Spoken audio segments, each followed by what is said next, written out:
नीलांबु श्यामल कोमलांगम सीता समारोपित वाम भागम पाणो महासायक चारु चापम नमामि रामं रघुवंशनाथम नमामि रामं रघुवंशनाथम वसुदेव सुतम देवम कंस चारूर्मर्दनम देवकी परमानंदम कृष्णं वंदे जगद्गुरुं कृष्णाय वासुदेवाय हरे परमात्मने प्रणतक्लेशनाशाय गोविंदाय नमो नमः गोविंदाय नमो नमः।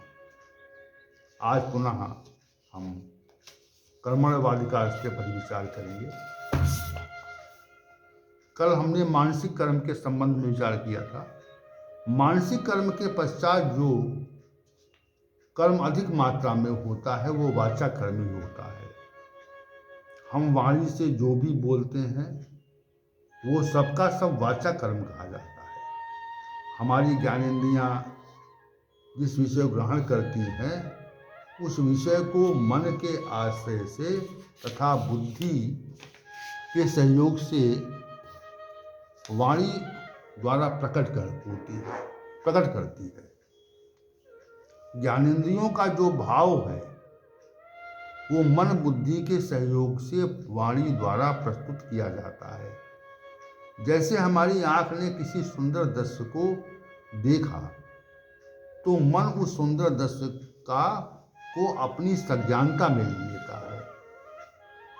बुद्धि उस सुंदर दृश्य का विनिश्चय करती है और वाणी से उसके वर्णन का आदेश देती है। वाणी ऐसी स्थिति में उस दृश्य का सही सम्यक वर्णन करती है। ये सब वाचा कर्म के अंतर्गत आता है। वाचा कर्म मुख्य रूप से ज्ञानेंद्रियां मन बुद्धि की प्रक्रिया पर यह आधारित होते हैं। अर्थात हमारी वाणी जो कुछ भी प्रकट करती है उसमें ज्ञानेंद्रियों का, मन का तथा बुद्धि का सहयोग रहता है। जब हम किसी प्रकार का कोई भोजन करते हैं तो उसके स्वाद का ग्रहण जिह्वा रूपी ज्ञानेंद्रिय के द्वारा होता है तथा सज्ञानता और विनिश्चय मन और बुद्धि के द्वारा होते हैं। उस भोजन के प्रकार का वर्णन वाणी करती है कि अमुक भोजन अच्छा है अथवा अच्छा नहीं है, स्वाद विहीन है। इसी प्रकार संसार में जितने भी कर्म होते हैं उनमें वाणी का बहुत सहयोग रहता है। हम प्रतिदिन के कार्य व्यवहार में वाणी के द्वारा ही अनेक प्रकार की प्रस्तुति करते रहते हैं।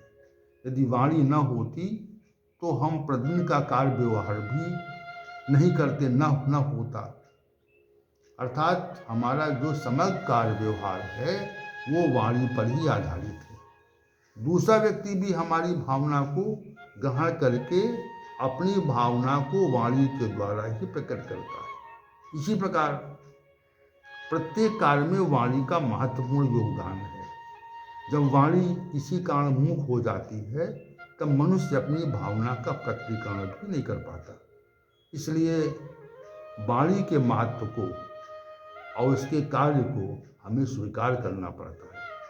इसी तरह दूसरी तरह का कार्य होता है, उसे वाचा कर्म कहते हैं, जो मनुष्य जीवन के लिए अत्यधिक महत्वपूर्ण है। वाणी जागृत अवस्था में भी बहुत क्रियाशील रहती है, परंतु स्वप्नावस्था में भी उसकी क्रियाशीलता रहती है। अर्थात हम स्वप्न देखते समय भी वाणी का प्रयोग करते हैं और बातचीत करते हैं, परंतु स्वप्नावस्था में जो बातचीत होती है वो जागृत अवस्था के आते ही अव्यक्त सी हो जाती है।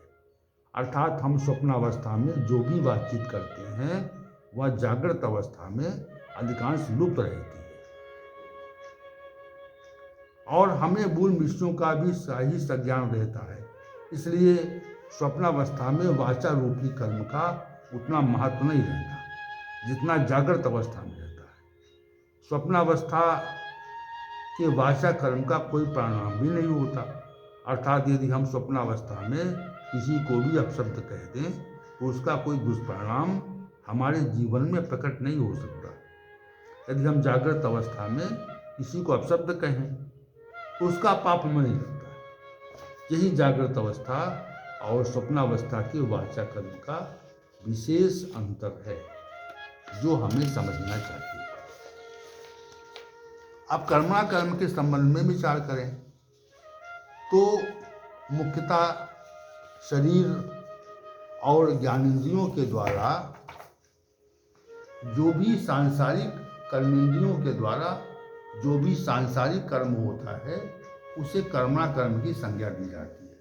इस कर्मणा कर्म में ज्ञानेंद्रियां भी कार्य करती हैं। जैसे कान के द्वारा सुनने का कार्य होता है, आँख के द्वारा देखने का कार्य होता है, त्वचा के द्वारा स्पर्श रूपी कार्य होता है, नासिका के द्वारा गंधने का कार्य होता है और जिह्वा के द्वारा रस लेने का कार्य होता है। इस प्रकार कर्मणा कर्म में हमारी समस्त ज्ञानेंद्रियां और शरीर की चेष्टाएं आती हैं।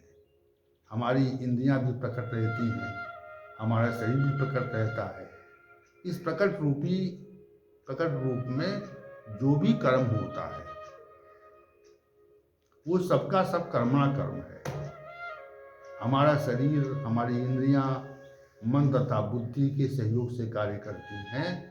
इस तथ्य का अभिप्राय ये है कि मन पहले किसी भी कर्म के संबंध में विचार करता है और बुद्धि उस कार्य का विनिश्चय करती है। उसके पश्चात ही हमारा शरीर, हमारी इंद्रियां कार्य करती हैं। मन और बुद्धि के सहयोग के बिना हमारा शरीर, हमारी इंद्रियां किसी भी प्रकार कार्य नहीं कर सकती। जब हम सुषुप्ति अवस्था में अर्थात जब हम सोते हैं तो हमारा शरीर निश्चेष्ट हो जाता है, उसमें चेष्टा नहीं रहती, तब वो अक्रिय हो जाता है। इसी प्रकार गति और चेष्टा नहीं करता, किसी प्रकार की गति चेष्टा उसमें नहीं होती। उसका एक कारण होता है कि हम मन और हमारी बुद्धि भी सुषुप्ति अवस्था में शांत हो जाती है। जब मन और बुद्धि शांत होती है तब उसे निद्रा काल माना जाता है। निद्रा काल में किसी प्रकार का कोई शारीरिक कर्म नहीं होता है क्योंकि मन और बुद्धि की क्रियाशीलता शून्य हो जाती है। इसी प्रकार कर्मणा कर्म का जो आधार है वो मन और बुद्धि ही है। मनुष्य अपने सांसारिक जीवन में असंख्य प्रकार के कर्मों का संपादन करता है। प्रत्येक दिन असंख्य प्रकार के कर्म किए जाते हैं मनुष्य के द्वारा। जो कर्म उसके द्वारा किए जाते हैं वो प्रतीत होते हैं, दिखाई पड़ते हैं। जैसे हम किसी भवन का निर्माण करें तो वो निर्माण हमको प्रतीत होता है अर्थात दिखाई पड़ता है। स्वप्नावस्था में जो भी कर्मणा कर्म होते हैं वह हमको स्वप्नावस्था में भासते तो हैं परंतु उनका परिणाम कुछ नहीं होता। जागृत अवस्था में जब हम अर्थात जागते हैं, स्वप्नावस्था से जागृत अवस्था में जब हम आते हैं तो निश्चित रूप से उनका अस्तित्व समाप्त हो जाता है। यही स्वप्नावस्था के और जागृत अवस्था के कर्मणा कर्म के का अंतर है। परंतु अंततः स्वप्नावस्था के कर्मणा कर्म अव्यक्त हो जाते हैं, वो प्रतीत नहीं होते, जबकि जागृत अवस्था के कर्मणा कर्म हमको प्रतीत होते हैं। उनका अस्तित्व होता है, उनके अस्तित्व का बोध हमको होता है।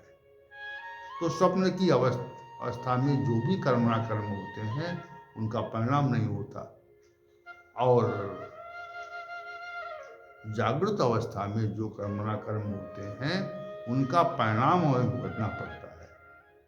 तो कर्मणा कर्म को हमें बहुत ध्यानपूर्वक, सावधानी पूर्वक संपादित करना चाहिए क्योंकि वो हमारे भविष्य के परिणाम का निश्चय करते हैं, हमारे समक्ष अनुकूल और प्रतिकूल परिस्थितियों को उपार्जित करते हैं। इसलिए कर्मणा कर्म का विशेष महत्व है और कर्मणा कर्म के संबंध में प्रत्येक मनुष्य को बहुत सोच समझकर शास्त्रों की विधि को जानकर उनका संपादन करना चाहिए। यही अभिष्ट है। तो आज की चर्चा हमने कामना वाधिका रास्ते पर की है और कर भी आरंभ रहेगी। ओम सहनावतु सहनौ भुनक्तु सह वीर्यं करवावहै तेजस्विनावधीतमस्तु मा विद्विषावहै। ओम शांति शांति शांति।